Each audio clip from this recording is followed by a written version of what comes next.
Hello everyone. In today's podcast, I'm going to be talking about why toxic patterns emerge in relationships, and these can be any sort of toxic patterns. These are anything from abuse, rape, to just general things that just make a relationship not work. These are anything that can kind of be seen as bad in a relationship. So, a relationship is something that's reciprocal. Somebody is giving you emotion and you give emotion back. It's a bond, it's an understanding. And relationships work around the premise of communication, respect, as well as trust. And these are three of the pillars, as I previously talked about, three of the pillars of a healthy relationship are when these three things are active. And when these things are not there, what it causes is a sort of split in the bond, and you end up where it's one-sided. And a one-sided relationship, whether or not one person is emotionally getting everything and one person is emotionally giving, or whether or not it's something where one person is taking everything out on the other person, it's sort of not only is it bad for the relationship, it's bad for the people involved, because the person who's doing these things never learn, and the person who is sort of enabling this, which is what you're doing, you're enabling behavior. If you don't shut behavior down, you enable it. And this is not me trying to say that every single time something's happened to somebody that they are at fault, but you have to understand that we have signals. Whenever you're doing whatever behavior you're doing, your body is emitting a signal to somebody else, and some people are going to recognize all of the signals that you're saying, and some people aren't. Some people actually research body language and the signals, the almost unconscious, not communications that we do that are non-verbal, unconscious communications. And these things, a lot of a person who's going to sort of a toxic person, if you will, is not going to be someone who is going to be actively seeking somebody who is who they can target. You've got to remember, people who abuse and things like that, they're looking for a weakness. They're looking, it's unconscious, it's a very unconscious thing, but they're looking for somebody who is weak. And this is not someone can be very, very strong and amazing. Often as well, these are people who are like big business women. They're doing well financially, they're doing well in their job, they're doing well at school, they're doing well at college, they're doing well at uni, they're doing all these amazing things. Some of these women are superb in their own way, or men, but they, for some reason, have this, it's most of the time is linked to insecurity. They're looking for somebody who has an insecurity, that there's an underbelly, there's something they can snatch onto, or grab onto rather, that they can manipulate. And you'll often see them in how they go about doing this toxic behavior, separating you from your family. If they know there's something there, they'll have observed something in your family. Maybe, for instance, you feel second best, and what they've understood is, well, they're going to make that even worse. They're going to keep going, well, your parents think you're second best, but I don't. And it creates this sort of rift between you, because one thing people who exhibit toxic behavior, abusers and things like that, they want you to go as far away from the people who can help you, the people who love and care and protect you, because it's easy to manipulate. It's hard to manipulate someone when in the other area they're toxic. In your other area, it's very hard to do it. This is why they separate. This is why people who often go on, especially physically abuse, they often will try and separate the person from their family, because you have connections, you can tell. They break you down. As a human being, till you feel like nothing. You feel like you can't live without them. And trust me, guys, you can. So, one thing you have to note from these sorts of behaviours, and something I'll discuss a bit further and in a bit more depth, is what your behaviour and in these situations sort of your part you play in it. Because a lot of people want to deny that they played any part in their sort of feeling of bad. No one wants to feel like the bad guy. But in a lot of situations, you got to remember that when you permit something, you're actually giving permission. And people will learn these behaviours. They will learn, I can make her feel really, really shit, so all she wants to do is text and call me. She relies on me for everything. They know, they can figure out that behaviour. Not putting down boundaries. I have spoken so much about boundaries. Boundaries are so important. It's one of the most important things you have to do as a human being, is to put a boundary around you, not in the sense of no one can penetrate the boundary, people should be able to get through, but these are things that physically, in your heart, you'll feel uncomfortable doing them. You feel every single time you do them, you think, why am I doing this? These can be anything. These can be, you don't cheat on me, or these can be, you don't hit me. These can be little things like, no, I don't want, first time I meet your family, if I have to meet them in a massive big place, then I don't want to, because I don't feel this way. And most of the things are boundaries about respect. Someone who respects your boundaries is somebody who respects you. Because if you lay down a line in the sand and you say don't cross it, and they cross it, they're testing you. They want to know if you will still love them unconditionally. And you shouldn't. Unconditional love is one of the most toxic things ever. The only person in the world you ever unconditionally love, or people, technically, if you have more than one, is your children. Parents to their child is the only relationship where unconditional love cannot be toxic. It can the other way around. You can't love your parents unconditionally, but your parents can love you unconditionally. It sounds very strange, and you would understand, you're like, why? Why couldn't I? Because it's your flesh. It's your blood. It's a very weird example, but it's the only time when that is appropriate. Unconditional love in a romantic sense does not exist. It's not unconditional. There's conditions, and you have to stick to these conditions. And I would say, think about these things. Don't put too many boundaries, because people won't want to be around you. She won't go here because because she feels uncomfortable, and she won't go here. No one will want to hang out with you. Trust me. But putting up boundaries, especially ones that make sense, like don't cheat on me. Don't go with somebody else because I like to be monogamous. If you don't want to, find somebody else. And they're like perfectly reasonable boundaries to put up. So what patterns come up in toxic? So people who are toxic often exhibit behaviors of manipulation, narcissism. So I'll talk first about manipulation. People are quite manipulative. Often have quite toxic relationships. Starting arguments over nothing. Starting arguments within your family. Anyone who is going to split you from your family.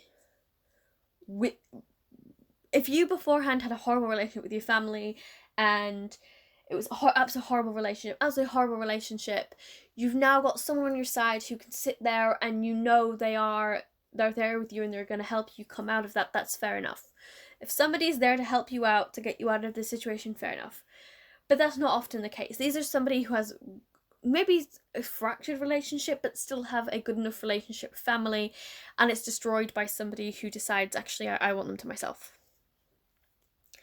Manipulation comes in many, many forms. We often think of manipulation telling someone that they're not good enough, and it's often subtle. The worst thing about manipulation is it's so subtle. The best manipulators don't even know they're manipulating you. Guilt. Anybody have been on a guilt trip before? I have. I had an English teacher who once used to say, pack your bags, we're going on a guilt trip. always used to say it in books and things, but guilt is a great way to get someone to do what you want. And I've actually had this before where someone said, this is really bad. It would be such a big help if you would just, like, this is happening. Why don't you just solve it then? Why am I here? Why do I have to do this? Why are you asking me? Is it because you think I'll do it? Because you assume I'll do whatever and I'm easily manipulated? It's very, very subtle. Quite a few manipulations, quite a few people who are trying to manipulate you, maybe to fracture relationships that they're already kind of rocky. You're making a separation between you and your family. Your family is this and you are this. Your family are all uptight and whatever, and you're here and you're free and creative and all this. So you're separate. They almost put a separation. And there's quite a few signs and things, and I will make a complete list of characteristics that you can find when someone is trying to manipulate you. I'll think of many, many things.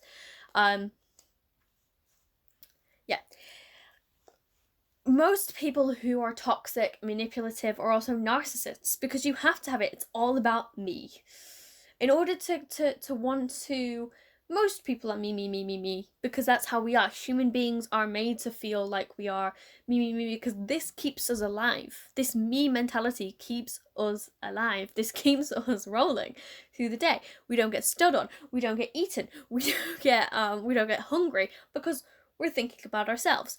But narcissists take this next level. Narcissism between narcissistic traits and just someone who is very self-aware and self-confident and very, for themselves, is how they do this. Someone who is narcissistic, the reason it's so toxic compared to just someone who is just very confident and quite, it's all about me and I can do these things for me and I'm okay by myself sort of personalities, which is a good thing. These are people who you want to stick to. These are the people who are what is known as alpha males or alpha females. These are people who are pack builders. They keep things together. These are confident, very like, I can do without you kind of people, but I don't want to kind of people. That's the people you want to be looking for in a relationship. Moving on. Narcissists. The difference between these narcissists and just the plain old me people. Narcissism is a disorder in which is polar opposite. So a narcissistic parent, for example, is someone who gives all their admiration to a child when they are little, because a little child, a baby, a toddler, up until the age of about 3 to 4, they worship their parents. You've seen it, a toddler, all they want is their parents, all they want is their mum. The world revolves around mum or dad. It revolves around their parents. Especially women, it revolves around mum. Mum. And they shower this child with admiration. And then as soon as they get to the age of about 3 or 4, and they become independent, not completely independent, they still need mum and dad, they sort of withdraw.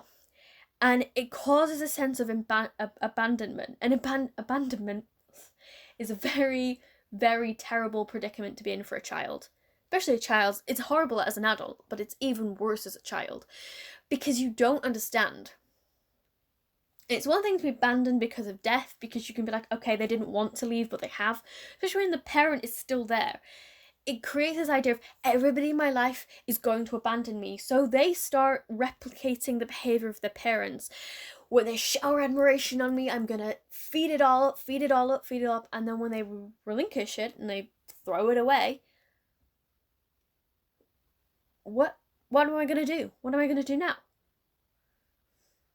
And they sort of ghost almost. They're the most likely people to ghost because they don't know when all your time and effort is on them, they're okay. But the one moment you turn and maybe even just look at something else, maybe just like, oh, I just want to focus on work, that's it, you're gone. Out of the picture you are. And these people, the sort of narcissists, end up where they do this a lot in their relationships, and where they sort of, while the person is kind of focused on them, whether or not this is positive or negative, narcissists don't care whether or not the attention they're getting is positive or negative. It is just attention they want.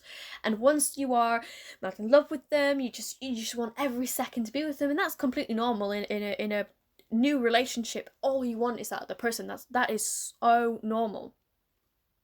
When the difference is then when you've been together a little while, you end up where you have to then focus on other things. You want to go out with your friends. The first couple of months, all you want to do is spend all your time with them, and you end up almost abandoning your friends. Whereas, you end up like, I kind of want to go out and go on some things. I want to go with my friends. And some of it's like, I just want to go to the movies with my friends, hang out, have girly conversations, because, speaking about your stuff all day just isn't all I want to talk about. Or I want to focus on work, especially, I want to focus on my exams, I want to focus on the job, I'm going into a new career. And most normal people go, okay, I'll support you, I'm here. And they'll understand, yeah, okay, all your attention can't be on me. I get that, but please don't forget about me. Whereas people who are toxic, people who are narcissists, people who are manipulative, they're like, well, if you're not going to pay attention to me, they'll do one of two things. They'll either withdraw, ghost, not talk to you, reply very like, yeah, okay. They'll almost become very indifferent. Almost they're trying to teach you a lesson. That's what they're trying to do. They're trying to be like, don't dare stop paying attention to me. Or they don't care about negative attention, especially narcissists. They don't care if it's negative. Try something negative. I don't know. I'm just feeling so hurt and I'm feeling so suicidal. Yeah, that's quite a big aspect. I'm like feeling really hurt. I have depression. When have I heard about this before? And not every single person who says I'm depressed or I have depression is a narcissist. But they don't care how they get your attention. Or whether it's accusing you of cheating, or is accusing you of spending too much time with your friend, starting an argument. They want the attention back on them. What they're doing is either punishing you for not giving them attention, or they're trying to make it out, or they're trying to get the attention back. And they don't care if it's negative or positive, because people who are narcissists just want the attention. And toxic people do that. Toxic people are like that. They just want attention and they don't care how they get it. So I think this is a bit long-winded. I'm so sorry that it's a little bit long-winded. But yeah, I will probably do a part 2 to this, because I kind of want to bring in examples, case studies. Might even look into doing a little bit on sort of celebrities. I'm not quite sure. Influencers. Maybe even just characters in films, because I think they're also just as important as... because we build characters to kind of relate to. So I hope, guys, this was helpful at all. Also, as well, I will be doing podcasts. Don't quote me, but I'm trying to do at least one a week. I don't know how that'll go. I also am a relationship coach, so if you do want coaching from me, all information is on my Facebook page. I'm just trying to get as much out there as possible. If you have any ideas, questions to ask me, please don't be shy on asking me. You don't have to post them on the Facebook page. You can message me or email me, kirstyjohnsoncoaching, for all my social medias. You can email me and message me through anything you want. Just asking questions. If you want them to be personal, I won't release names, and all I'll do is just develop a video around it. I won't say your name if you want to keep it private. So I hope, guys, this was good. Hope you have a lovely day, guys. Thank you so much.